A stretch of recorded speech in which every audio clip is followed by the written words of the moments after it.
I hope this is working. Um, it's Gabby. It's wonderful to see you. It's a beautiful day here in North Carolina. And I thought that I just came in from taking a beautiful walk, and I thought I would read to you a little bit of this Rilke. Let's see how it works. This is from September 13th, 1907.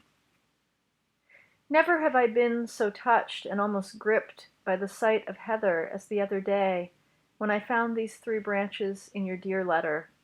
Since then they are lying in my book of images, penetrating it with their strong and serious smell, which is really just the fragrance of autumn earth. But how glorious it is, this fragrance! At no other time, it seems to me, does the earth let itself be inhaled in one smell, the ripe earth, in a smell that is in no way inferior to the smell of the sea, bitter where it borders on taste, and more than honey sweet where you feel it is close to touching the first sounds, containing depth within itself, darkness, something of the grave almost, and yet again wind, tar and turpentine, and Ceylon tea, serious and poor like the smell of a begging monk, and yet again hearty and resonance like precious incense. And the way they look, like embroidery, splendid, like three cypresses woven into a Persian rug with violet silk, a violet of such vehement moistness as if it were the complementary color of the sun. You should see this. I don't believe these little twigs could have been as beautiful when you sent them, otherwise you would have expressed some astonishment about them. Right now, one of them happens to be lying on the dark blue velvet in an old pen and pencil box. It's like a fireworks. Well, no, it's really like a Persian rug.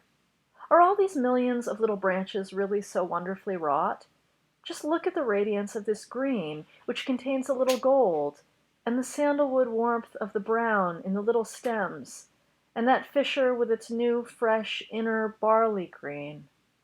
Ah, I've been admiring the splendor of these little fragments for days, and am truly ashamed that I was not happy when I was permitted to walk about in a superabundance of these. One lives so badly, because one always comes into the present unfinished, unable, distracted. I cannot think back on any time of my life without such reproaches and worse. I believe that the only time I lived without loss were the 10 days after Ruth's birth, when I found reality as indescribable down to its smallest details as it surely always is. But presumably I would not be so receptive to the splendor of these little pieces of heather, stemming from the extravagance of the northern year, if I hadn't just gotten over an urban summer. Perhaps then it wasn't completely in vain that I lived through the sort of cubicled summer where you're lodged, as if in the smallest of those boxes that fit one into the other 20 times, and you're sitting in the last one, crouching. Good God, how I labored last year! Oceans, parks, woods, forests, meadows. My longing for these is indescribable sometimes.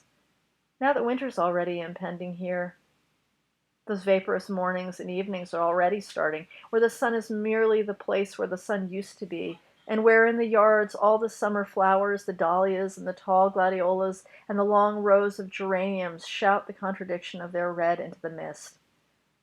This makes me feel sad. It brings up desolate memories one doesn't know why, as if the music of the urban summer were ending in dissonance, in a mutiny of all its notes. Perhaps just because one has already once before taken all this so deeply into oneself and read its meanings and made it part of oneself without ever actually making it. Only this. For Sunday. That's from the Letters to Cezanne by Rilke that we've been reading. And maybe some of you have been reading it. I've been sending you quotes, and I've been reading it alongside our time together. You'll also hear another set of noises, and that's my partner Angeline. She's quilting in the same room. She's cutting and she's making things, and I thought it'd be really fun to kind of be in here reading that while I'm in her studio of making work. Today has been a little bit of a quieter day in our class because I wanted you to be able to finish the prompts that I gave you yesterday and put them up. I'm really, really struck by how beautifully you're all taking to these exercises, and I hope you liked making the circles. If you haven't done it yet, please do it, and maybe put those circles up and talk to us a little bit about what that process was. To me, it takes a kind of patience, which is really rewarding because at some point, like in a poem, just as I'm about to get sick of it, something really interesting happens to me. And I'm interested to know if you had that experience. If you didn't, that's fine. You had another experience that I'd love to hear about. Um, I'm trying to think if I'm going to give you a prompt for later tonight. I think that we'll see. I might give you a prompt before bed. If not, tomorrow will be a day full of prompts and comments on poems. But for today, why don't you just keep going with what you've been working on? If there's a prompt you haven't done yet that I gave you, please finish it. And I'll be back later on to say goodnight.